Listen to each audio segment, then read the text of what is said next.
Moi je suis Martin, je suis ingénieur du son, formateur chez Shaman Studio et Audiocamp. C'est moi le head technician des studios. C'est-à-dire je m'occupe de toutes les affaires courantes, tout ce qui va être enregistrement. Et ensuite je vais faire du mixage, de la post-production. Alors une anecdote amusante, j'en ai une qui est pas mal. Il m'est arrivé un soir d'enregistrer un groupe de personnes qui devaient être, je crois, sur le papier ils devaient être 3 ou 4. Ils ont débarqué à 10, j'avais tout le monde dans la control room là, autour de moi. Ils avaient pris 2 heures d'enregistrement, donc on fait les 2 heures et tout très bien, ça se passe très bien. On arrive à boucler au bout de 2 heures. Ils devaient être à ce moment-là, je sais pas, 20 heures, un truc comme ça. Et là ils me disent, ah bah nickel on a fini le rec, maintenant on va faire le clip.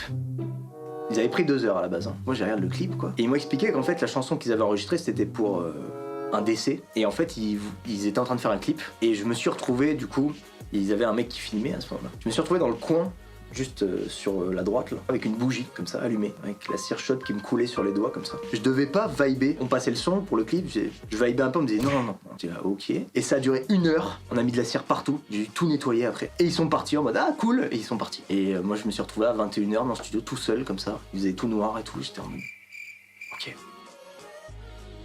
Je pense qu'il y a un défi en fait global dans ma carrière, c'est un truc que je me dis depuis que je fais des stages. Je croise des ingénieurs du son qui ont un certain âge, qui sont aigris de leur métier, de la vie, qui sont ah putain ce soir je dois mixer du rap ou du truc, ça me fait chier et tout, qui comprennent même pas les nouveaux courants musicaux et qui s'intéressent pas globalement de toute manière. Sinon peut-être qu'ils comprendraient mieux. Et moi j'ai surtout pas envie de devenir cette personne aigrie de son métier. Et je pense que si j'en arrive à ce point-là, mettez-moi des claques ou alors je change de métier. Parce que moi c'est vraiment un métier de passion, j'adore ce que je fais et si un jour c'est plus le cas, bah, je pense que je vais changer d'activité en fait. Donc je pense que c'est le plus grand défi de ma carrière. Et ça va se jouer sur la durée.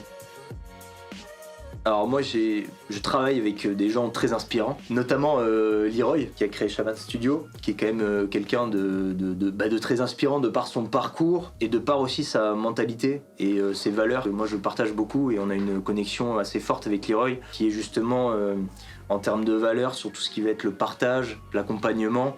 C'est lui qui a notamment créé le centre de formation justement pour aider les gens. On a créé Plugins Masters aussi pour pouvoir leur offrir des promotions sur les logiciels qui sont parfois très chers. Tout ça c'est toujours un peu dans la logique d'accompagner et de pousser, d'essayer d'amener les gens vers le maximum de leur capacité. Et moi ça je trouve ça très très inspirant. Et après j'ai des inspirations musicales diverses et variées, un peu comme tout le monde. Mais moi j'écoute beaucoup les mix. Et donc il y a beaucoup de mix et d'artistes dont les mix vraiment, j'écoute ça et je me dis mais waouh c'est incroyable quoi.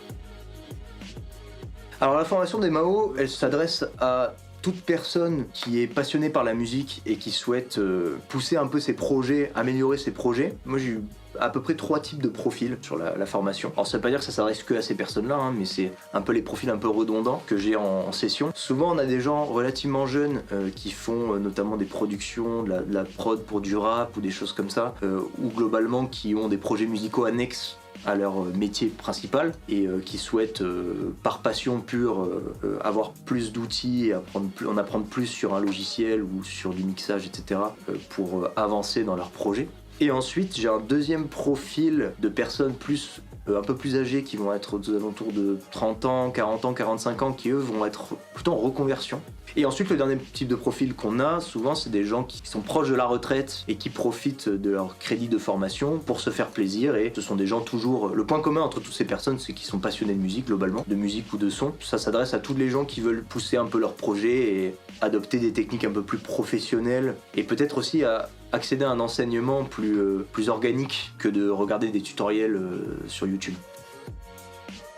Alors cette formation elle se démarque des autres de par déjà le cadre dans lequel on dispense la formation. Là vous voyez autour de moi j'ai que du matériel professionnel. Donc d'une part on a tout cet équipement là, parce que maintenant on vend aussi beaucoup de plugins. Nous-mêmes on a notre marque de plugins, Plugins Masters, allez checker pluginsmasters.com sur Insta, YouTube, tous les réseaux. Et en plus cette formation là est dispensée par des gens qui ont une certaine expérience dans leur métier. On discute de sujets un peu plus annexes, toujours liés à la musique, mais qui sont annexes parce qu'ils sont dans le sens où ils sont pas dans le cursus, mais qui sont pour moi je pense quand même très importants pour remettre les choses en perspective. On a quelque chose d'assez quand même complet.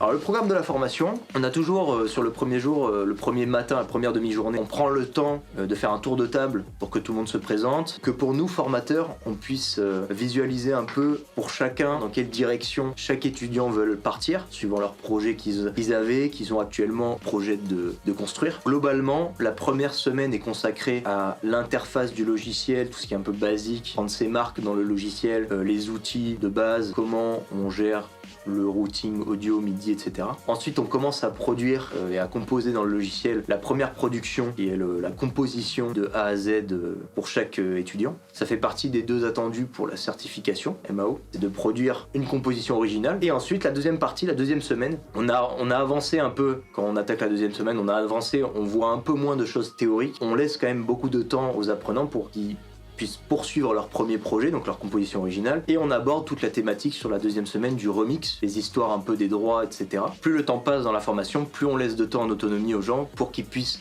soit terminer leur production pour la présentation à la certification sur place, soit en tout cas les avancer au maximum pour qu'ils puissent terminer chez eux, ce qui les deux cas sont possibles. Et on fait toujours une écoute sur la dernière demi-journée, où on prend le temps d'écouter les projets de tout le monde, on dit toujours à nos étudiants, apportez si vous avez des vidéos de concerts, si vous avez des maquettes, des sons finis, quoi que ce soit, apportez tout ça, qu'on puisse partager ça avec tout le monde, en discuter. Des fois ça crée des connexions, les gens ils disent ah mais moi je cherche tel musicien, ah moi je suis libre, hop clac, ça fait des connexions.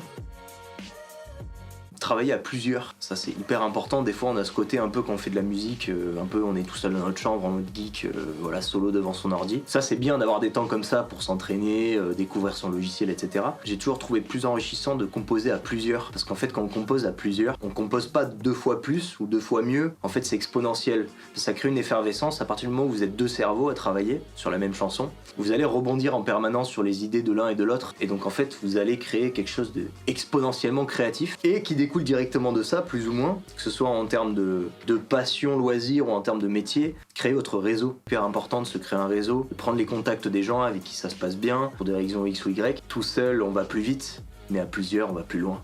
Coupé.